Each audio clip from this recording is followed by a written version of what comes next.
Bismillahirrahmanirrahim. Assalamualaikum warahmatullahi wabarakatuh. Alhamdulillahi rabbil atiyah. Wassalatu wassalamu ala khairil bariyah wa ala alihi wa ashabihi dawin nufusi zakiyah. Allahumma allimna bima yanfa'una wa anfa'na bima 'allamtana warzuqna ilman nafi'a. Allahumma la sahla illa ma ja'altahu sahla wa anta taj'alul hazna was-sa'ba idza syi'ta sahla. Rabbi shrah li sadri wa yassir li amri wa hlul 'uqdatam min lisani yafqahu qawli, amma ba'd. Sahabat Madani yang dirahmati oleh Allah Subhanahu wa taala, insyaallah pada sore kali ini kita akan membahas sebuah hadis yang terdapat di dalam hadis Arba'in Nawawi. Itu kita sudah sampai pada hadis yang ke-15. Yang mana hadis ini merupakan sebuah hadis yang diriwayatkan oleh Abu Hurairah radhiyallahu anhu. Saya akan bacakan hadisnya. An Abi Hurairah radhiyallahu anhu anna Rasulullah sallallahu alaihi wasallam qala man kana yu'minu billahi wal yawmil akhir falyaqul khairan aw liyasmut wa man kana yu'minu billahi wal yawmil akhir falyukrim jarahu wa man kana yu'minu billahi wal yawmil akhir falyukrim dhaifahu. Rawahu al-Bukhari wa Muslim. Sebuah hadis yang pendek, sebuah hadis yang sangat singkat, tapi begitu banyak sekali manfaat ataupun hikmah yang bisa kita petik dan kita ambil dari hadis ini. Kenapa demikian?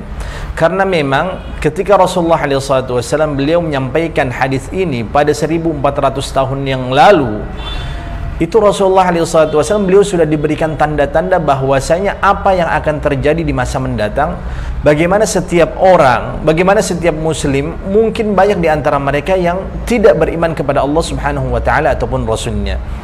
Kita bisa lihat di sini. Di dalam hadis ini, Rasulullah SAW beliau setidaknya memesankan kepada kita untuk melaksanakan 3 hal. Yang pertama, untuk menjaga mulut. Yang kedua, untuk memuliakan tetangga. Dan yang ketiga, untuk memuliakan tamu. Kenapa demikian? Karena ketika kita hidup di zaman seperti ini, banyak di antara umat Islam, banyak di antara manusia yang bahkan mengaku cinta kepada Nabi Muhammad SAW, mengaku sayang, mengaku ingin berjumpa dan juga ingin mendapatkan syafaat dari baginda Rasulullah SAW, tetapi dia belum mampu untuk melaksanakan hal ini. Padahal bagaimana Rasulullah SAW beliau menjelaskan ketika dia mampu untuk mengamalkan 3 hal ini, berarti dia pasti beriman kepada Allah dan juga beriman kepada hari akhir. Man kana yu'minu billahi wal yawmil akhir falyaqul khairan aw liyasmut.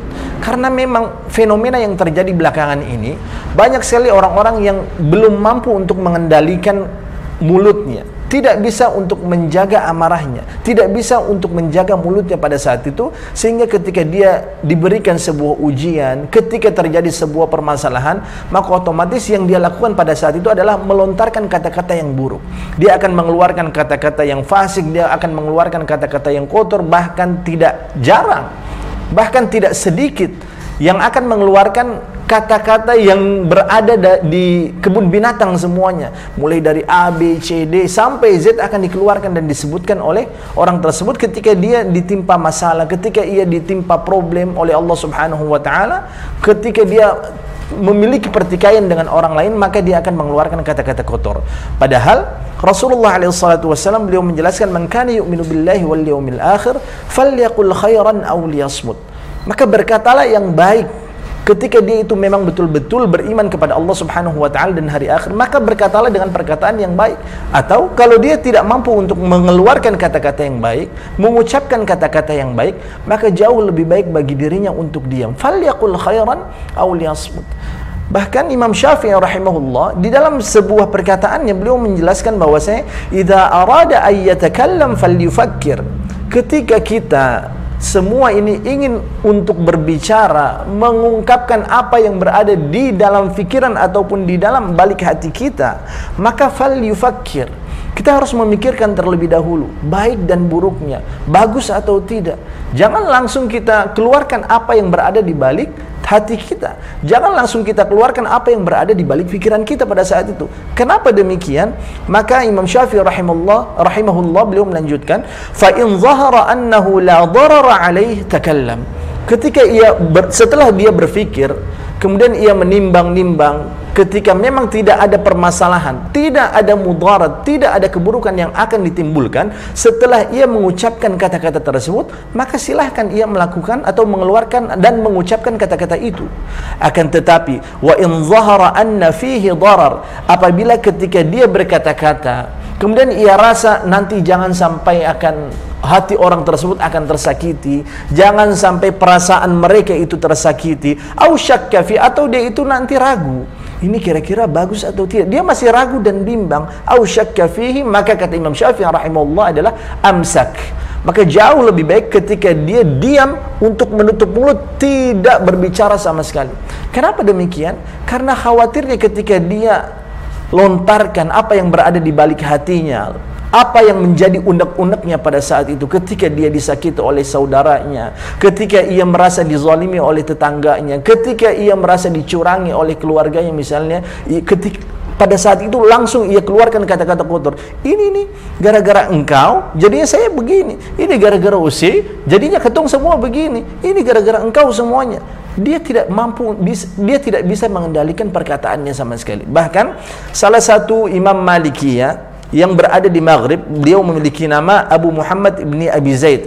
Beliau mengatakan, jami' adabul khair, segala bentuk adab-adab yang terdapat kebaikan. Maksudnya bagaimana? Ketika kita mampu untuk melaksanakan hal ini, maka otomatis begitu banyak sekali kebaikan yang akan didatangkan oleh Allah Subhanahu wa taala kepada kita. Baik kebaikan tersebut, baik manfaat tersebut kita rasakan di dunia ataupun di akhirat. Beliau mengatakan, jami' adabul khair tatafarra' min arba'ati ahadits. Segala bentuk kebaikan itu setidaknya terdapat di dalam 4 hadis. Segala bentuk kebaikan, baik kebaikan yang berada di dunia ataupun yang berada di akhirat. Beliau mengatakan hadis yang pertama adalah hadis ini yang akan kita bahas bersama. Man kana yu'minu billahi wal yawmil akhir falyaqul khairan aw liyasmut, wa man kana yu'minu billahi wal yawmil akhir falyukrim jarahu, wa man kana yu'minu billahi wal yawmil akhir falyukrim dhaifahu. Ini merupakan bagian yang pertama. Bagaimana di dalam hadis yang lain Rasulullah SAW beliau telah menjelaskan al-iman bid'un wa sab'una syu'bah. Keimanan itu memiliki banyak cabang, bahkan 70 cabang lebih. Bid'un wa sab'una syu'bah. A'laha kalimatu la ilaha illallah. Tingkat keimanan seseorang yang paling tinggi adalah ketika ia mampu untuk mengucapkan la ilaha illallah. Apa yang telah dilakukan oleh as-sabiqun al-awwalun minal muhajirin wal ansar, orang-orang atau para sahabat Rasulullah SAW yang pertama kali mereka masuk ke dalam agama Islam, memeluk agama Islam. Bilal bin Rabah, ketika ia secara sukarela, tidak ada paksaan sama sekali, mengucapkan 2 kalimat syahadat, maka pada saat itu dia disiksa oleh tuannya, ditindih dengan batu yang begitu besar di tengah teriknya panasnya kota Makkah pada saat itu. Tapi keimanan yang betul-betul ia yakini pada saat itu, sehingga ia ditempatkan oleh Allah Subhanahu wa taala di surga, padahal pada saat itu beliau masih berada di dunia. Sehingga Rasulullah mengatakan, saya telah mendengar terompah yang dimiliki oleh Bilal bin Rabah sedang melangkah. Saya mendengar langkah terompahnya Bilal bin Rabah di surga, padahal Bilal bin Rabah pada saat itu masih hidup. Beliau masih hidup. Dan yang berikutnya, wa adnaha imatatul adha 'anit tariq. Dan tingkatan keimanan yang paling terendah adalah ketika kita menyingkirkan paku, ketika kita menyingkirkan rintangan, ketika kita menyingkirkan beling dari tengah jalan agar orang lain itu tidak tersakiti. Dan yang berikutnya, Rasulullah SAW beliau menjelaskan di dalam hadis ini merupakan bagian dari keimanan juga. Dan maksud dari sini adalah keimanan seseorang yang sempurna. Karena ketika dia tidak melaksanakan hal ini, bukan berarti dia tidak memiliki keimanan sama sekali, tidak. Tapi maksud dari man kana yu'minu billahi wal yawmil akhir di sini adalah tingkat kesempurnaan keimanan seseorang. Jadi ketika dia sudah mampu berkata yang baik, atau ketika dia tidak mampu untuk berkata yang baik, lebih baik dia diam, dia bisa jaga mulutnya pada saat itu, maka dia akan termasuk orang-orang yang memiliki keimanan yang paling sempurna di sisi Allah Subhanahu wa taala dan Rasul. Ini bagian yang pertama menurut Abu Muhammad ibni Abi Zaid. Beliau merupakan salah satu imam Malikiyah yang berada di Maghrib sana.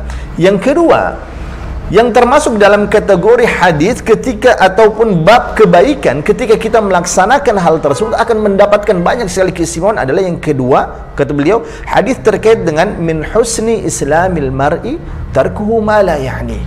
Ketika kita mampu ketika kita mampu untuk meninggalkan hal-hal yang tidak memiliki manfaatnya sama sekali. Ketika kita mampu untuk meninggalkan sebuah perdebatan, misalnya, walaupun pada saat itu kondisinya atau posisinya kita berada pada posisi yang benar, tapi ketika dia tetap melaksanakan perdebatan tersebut, misalnya, diskusi tersebut, khawatirnya akan membuat salah satu pihak akan merasa sakit hati, atau disakiti atau tersakiti. Demi menjaga hati orang tersebut, maka Rasulullah SAW beliau telah memberikan pesan kepada kita, min husni islamil mar'i tarkuhu ma la ya'ni. Karena kenapa? Dia sudah berpikir apa yang akan terjadi di masa datang. Ia sudah berpikir apa yang akan terjadi ketika dia melakukan hal tersebut. Min husni islamil mar'i tarkuhu ma la ya'ni. Dan di antara hal yang tidak akan memberikan manfaat banyak adalah ketika dia tidak mampu untuk menjaga lisannya. Dan yang ketiga, kata beliau rahimahullah, adalah sebuah hadis yang telah disabdakan oleh Rasulullah SAW berupa la taghdab faraddada miraran wa qala la taghdab. Janganlah engkau marah. Janganlah engkau marah. Faradda miraran. Beliau SAW senantiasa mengulang-ulang hadis ini, mengulang-ulang perkataan ini. Janganlah engkau marah. Faraddada miraran wa qala la taghdab. Janganlah engkau marah. Karena kenapa? La taghdab walakal jannah. Ketika engkau tidak marah, ketika engkau mampu mengendalikan amarahmu, emosimu, ketika engkau mampu untuk bersabar, maka Allah Subhanahu wa ta'ala akan memberikan kepadamu berupa surga. Bukankah Allah Subhanahu wa ta'ala telah berfirman, telah memberikan penjelasan kepada kita bahwasanya innama yuwaffas sabiruna ajrahum bighairi hisab. Sesungguhnya Allah Subhanahu wa ta'ala kelak akan memberikan ganjaran yang begitu besar. Innama yuwaffas sabiruna ajrahum bighairi hisab, kepada mereka orang-orang yang mampu bersabar.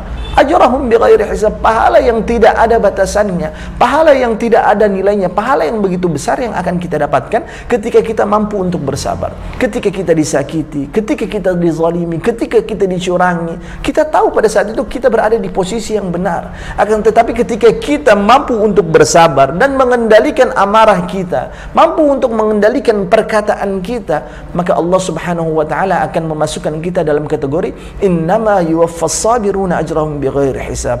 Dan yang keempat, kata beliau, yang termasuk dalam kategori adabul khair, jami' adabul khair, segala bentuk adab kebaikan, dan kita pasti akan mendapatkan kebaikan baik di dunia ataupun di akhirat, adalah hadis yang telah disabdakan oleh Rasulullah SAW, la yu'minu ahadukum, tidak memiliki keimanan yang sempurna di antara kalian, hatta yuhibba li akhihi ma yuhibbu li nafsihi, sampai kita cinta terhadap saudara kita sebagaimana kita itu mencintai diri kita sendiri.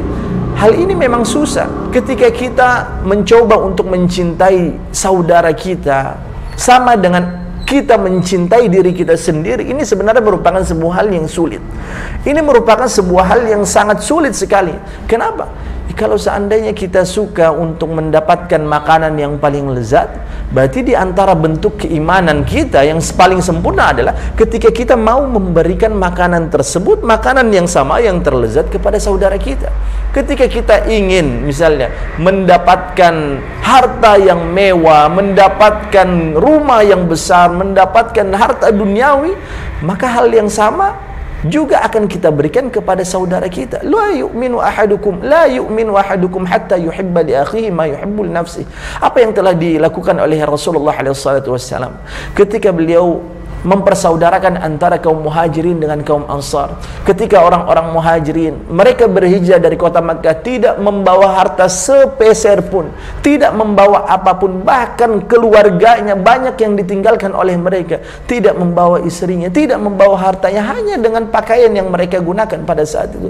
Tiba-tiba datang orang ansar pada saat itu menyambut mereka, memberikan bantuan, memberikan tawaran bantuan kepada mereka. Apa yang kalian butuhkan?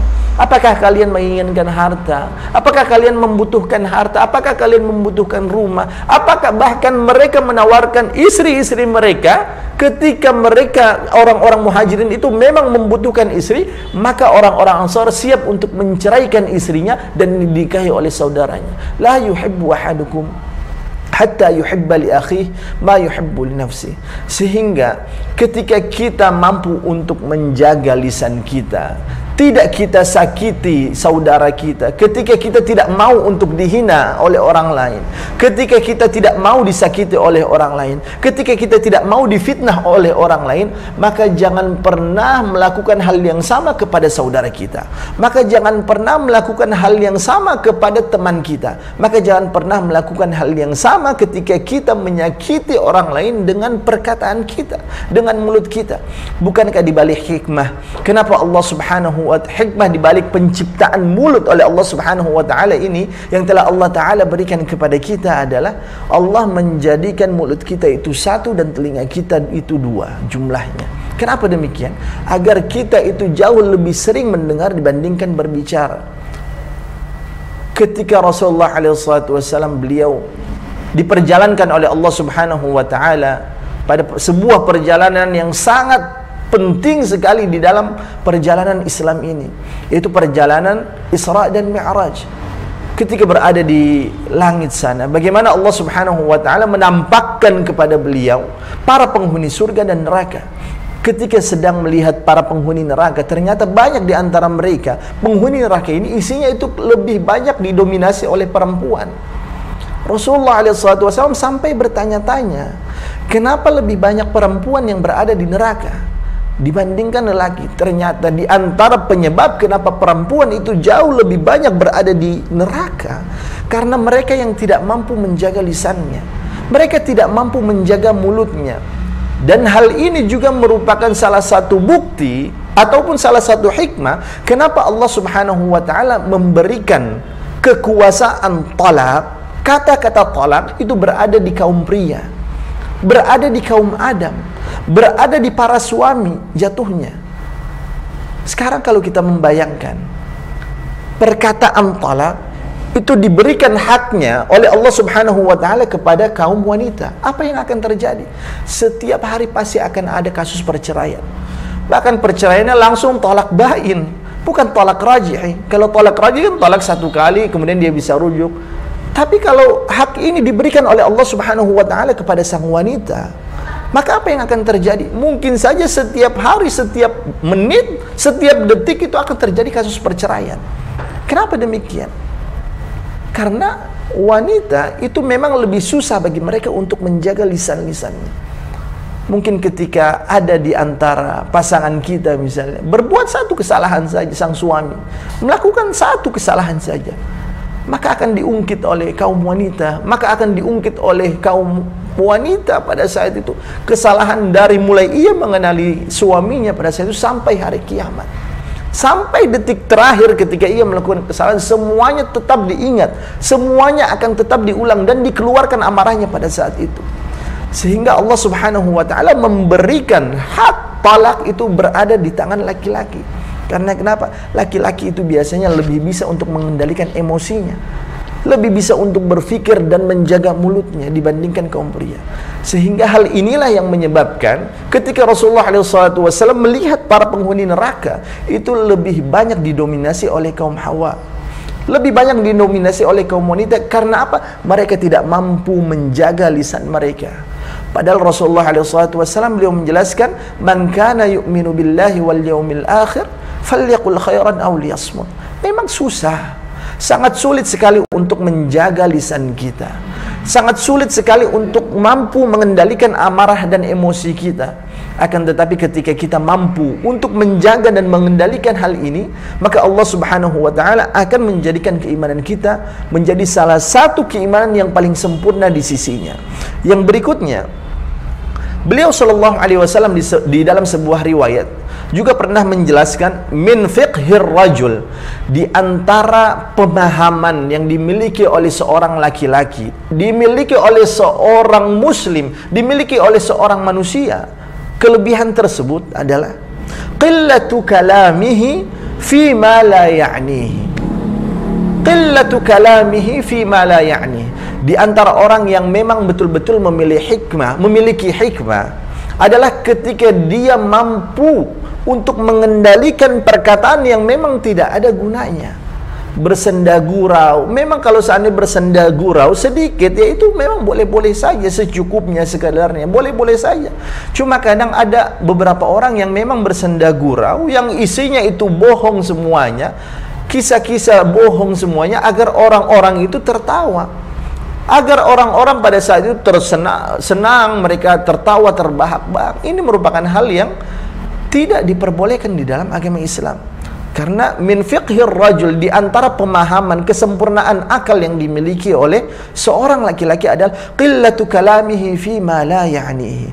Sedikit perkataan yang ia keluarkan ketika hal tersebut ataupun perkataan tersebut itu tidak memiliki gunanya, tidak ada manfaatnya sama sekali. Yang kedua, Rasulullah SAW beliau menjelaskan, wa man kana yu'minu billahi wal yaumil akhir, di antara tingkat kesempurnaan keimanan kita kepada Allah Subhanahu wa taala dan yaumil akhir adalah falyukrim jarahu. Bagaimana syari' Allah Subhanahu wa taala dan Rasulnya itu telah memerintahkan kepada kita untuk menghormati, untuk menyayangi, untuk mengasihi tetangga kita. Sekarang, apakah kita pernah melihat bagaimana kondisi tetangga kita yang berada di samping rumah kita, yang berada di pinggir rumah kita, yang berada di depan rumah kita, dan yang berada di belakang rumah kita? Bahkan sebagian ulama itu mengatakan tetangga kita ya kurang lebih sekitar 40 rumah ke kanan. Kalau di zaman Rasulullah itu 40 rumah dari rumah kita ke kanan, 40 rumah ke kiri rumah kita, ke depan dan juga ke belakang. Itu semuanya merupakan tetangga kita. Pernahkah kita melihat bagaimana kondisi mereka, bagaimana kondisi ekonominya, bagaimana pendidikan anak-anaknya, bagaimana ibadahnya, bagaimana hal-hal yang berkaitan dengan diri mereka? Sehingga hal ini memang betul-betul krusial di dalam agama Islam. Bukankah Rasulullah SAW juga telah memberikan isyarat kepada kita sebelum kita membangun sebuah rumah? Maka di antara hal yang harus kita perhatikan betul-betul adalah bagaimana tetangga kita. Karena kelak nanti anak-anak kita, mereka akan bermain dengan tetangga-tetangga kita. Anak-anak kita akan berinteraksi dengan anak-anak mereka. Ketika kita memilih tempat yang mungkin kurang baik, biahnya, lingkungannya itu kurang baik, banyak sering sekali diputar musik, tidak pernah terdengar suara Al-Quran, tidak pernah terdengar suara orang mengaji, tidak pernah terdengar suara orang salat, adzan dan lain sebagainya. Yang lebih sering diputar pada saat itu adalah musik. Maka jangan salahkan ketika anak-anak kita tidak mampu menghafalkan Al-Quran. Dia lebih mampu untuk menghafalkan lagu-lagu yang familiar mungkin di Indonesia ini dibandingkan ayat-ayat Al-Quran. Kenapa demikian? Karena kita ketika mencari rumah, kita tidak mempertimbangkan tetangga kita.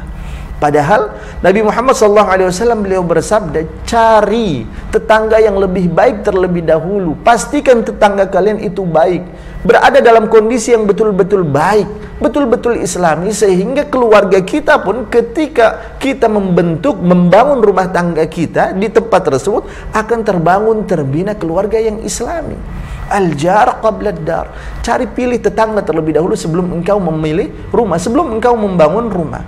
Yang berikutnya, di antara hikmah kenapa Rasulullah SAW beliau dibesarkan di sebuah desa yang kecil, yang jauh dari hiruk-pikuk keramaian manusia, yang jauh dari kebisingan, yang jauh dari keramaian. Di antara hikmahnya adalah sang ibu Aminah radhiyallahu anha, beliau menginginkan agar Nabi Muhammad SAW ini, sang anak tercinta, itu tidak terjangkit penyakit kota, tidak terkena penyakit kota. Penyakit kota itu apa?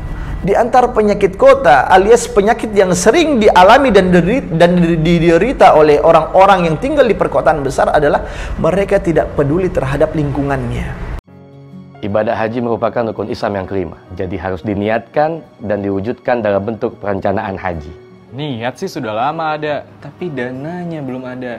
Insya Allah, dengan Arum Haji dari Pegadaian Syariah, niat dan perencanaan bisa terwujud dengan menggadaikan emas. Mulai dari 3,5 gram untuk mendapatkan porsi haji. Kalau belum punya emas untuk digadaikan, mudah kok. Tinggal buka aja tabungan emas di Pegadaian. Gimana? Mudah kan? Pegadaian. Mereka tidak akan peduli terhadap tetangganya. Sekarang kita sering mendengar ketika orang tinggal di kota besar, di dalam komplek yang begitu mewah, tetangga rumah sebelahnya saja dia tidak mengenali siapa namanya, anaknya ada berapa, pekerjaannya apa. Bukan ingin mencampuri urusan keluarga, tapi dalam urusan seperti ini saja dia tidak memiliki, tidak care sama sekali, tidak memiliki kepedulian. Urusan dia, urusan dia, urusan saya, urusan saya. Bukan demikian. Bukan demikian.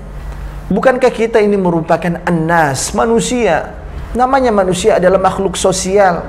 Sehingga banyak sekali hadis-hadis bagaimana Rasulullah SAW telah memberikan rambu-rambu kepada kita, telah memberikan batasan-batasan bagi kita ketika kita berinteraksi dengan orang, ketika kita bermuamalah dengan orang, itu harus seperti ini. Agar apa? Di antaranya agar kita memiliki kepedulian. Dan hal itulah yang dipilih oleh Aminah radhiyallahu anha, agar sang anak ini memiliki rasa kepedulian terhadap saudaranya, kepada tetangganya, kepada lingkungannya. Kalau kita tidak memiliki kepedulian terhadap lingkungan kita, maka yang dikhawatirkan adalah kemaksiatan akan merajalela di situ. Bukankah di dalam agama kita Allah Subhanahu wa ta'ala dan Rasulnya telah memerintahkan kepada kita untuk menegakkan amar ma'ruf dan nahi mungkar, agar kita itu peduli terhadap nasib saudara kita, agar kita itu peduli terhadap bagaimana nasib tetangga kita. Jangan hanya kita saja yang akan masuk di surga. Jangan hanya kita egois pada saat itu, mementingkan diri sendiri terhadap ekonomi kita, terhadap ibadah kita, terhadap muamalah kita, terhadap keluarga kita, sedangkan saudara kita yang berada di pinggir rumah tidak kita pedulikan sama sekali. Jangan demikian.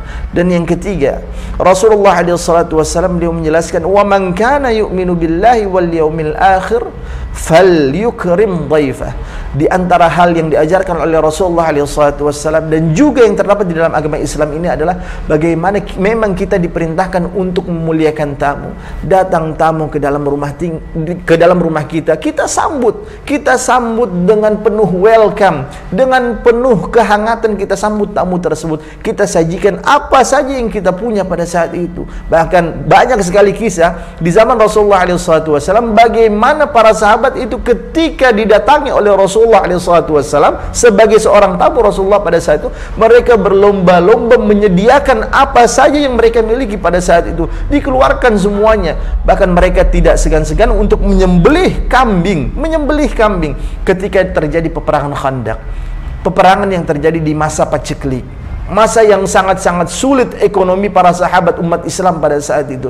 Tiba-tiba ada salah seorang sahabat yang datang kepada Rasulullah SAW, mengundang kepada beliau untuk apa? Makan di rumahnya. Padahal pada saat itu beliau hanya memiliki 1 ekor kambing dan juga beberapa gandum pada saat itu yang bisa dimakan ataupun dikonsumsi oleh beberapa orang saja. Maka yang disampaikan oleh sahabat tersebut adalah meminta kepada Rasulullah dan beberapa sahabat saja untuk makan di rumahnya. Tiba-tiba yang dilakukan oleh Rasulullah SAW adalah beliau mengumumkan hal ini kepada seluruh umat Islam yang pada saat itu mereka sedang bekerja menggali khandak, menggali parit yang akan digunakan sebagai salah satu strategi di dalam peperangan khandak, peperangan parit ataupun peperangan Ahzab. Tapi Allah Subhanahu wa ta'ala pada akhirnya ia memberikan mukjizat kepada Nabi Muhammad SAW sehingga seluruh sahabat yang berada di kota Madinah pada saat itu mampu untuk makan apa yang telah disediakan oleh salah seorang sahabat ini. Saking mulianya, dan orang Arab pada saat itu mereka betul-betul terkenal dengan kemuliaannya, yang dengan kedermawanan yang dimiliki oleh diri mereka ketika mereka menjamu tamu. Apa saja akan mereka keluarkan. Dan saya pernah merasakan hal ini ketika sedang menimba ilmu di sana.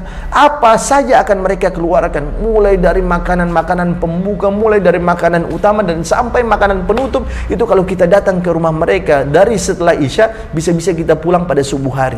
Bisa-bisa kita akan pulang pada subuh hari. Karena kenapa? Tidak berhenti-berhenti makan, tidak berhenti-berhenti untuk menyantap makanan yang telah mereka sediakan pada saat itu, karena mereka menganggap bahwa kita ini merupakan raja, kita ini merupakan tamu yang telah diundang diundang oleh Allah Subhanahu wa taala, sehingga Allah mendatangi kita atau tamu tersebut ke rumah mereka, sehingga mereka akan memperlakukan kita tamu ini sebagai sebuah hal yang betul-betul istimewa bagaikan raja, bahkan melebihi raja. Sehingga ketika kita mampu melaksanakan 3 hal yang telah disampaikan oleh Rasulullah SAW ini, mudah-mudahan kita semua akan mendapatkan keimanan yang sempurna di sisinya. Mudah-mudahan bermanfaat. Hadanallahu wa iyyakum ajma'in. Assalamualaikum warahmatullahi wabarakatuh.